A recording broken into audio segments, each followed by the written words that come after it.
nagaa keenyatti cufame yaa Waaqayyooti nurraa bani. Mee amma kootuuti taa'e waan na dhibeen kaleessa silaa banan jedhan har'aa maaltu dhalate? Akkam yaadi? Nagaa galata Waaqayyo. Maal gugungumaa hartaa sin dhaga'ama? Maali rakkooti jira moo yaadi? Obboleessa koo ulaan urmuus cufamnaan zayitii, shunkurtii, ashaboo, sukkaara, buna keessa darba kirbiitiin illee nutti dabale. Adaraa keessan warri qabata godhattanii nama miidhaa jirtan of eeggadhaa. Dhuguma iyyuu immoo gizeen taa'ee ilaalu jireenya akkamii jiraachaa jirra? Jireenya biraa maarkeetti jiraachaa jirra ka. Si'ee kottu mee anuma siin jedhe waan sitti hima. Nama gammachiisuun bareedaadha.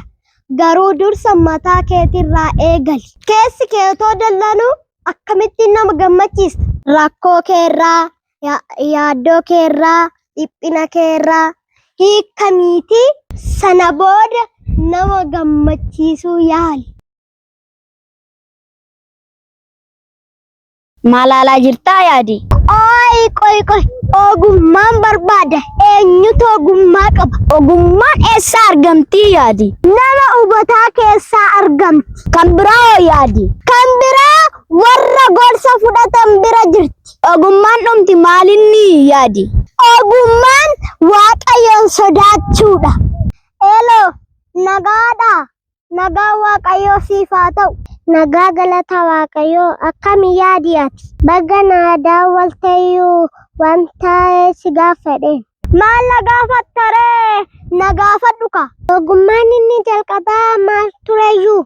Ogummaan inni jalqabaa Waaqayyoo sodaachuudha. Okay, eenyutu kenna? Ogummaa Waaqayyotu namaaf kenna.